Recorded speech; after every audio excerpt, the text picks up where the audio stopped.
ब्रह्ममुरारिसुरार्चितलिङ्गं निर्मलभासितशोभितलिङ्गम्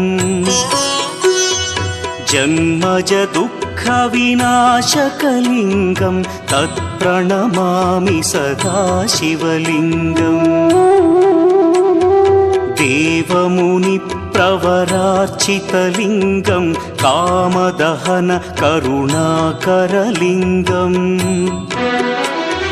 रावणदर्पविनाशकलिङ्गं तत्प्रणमामि सदा शिवलिङ्गम्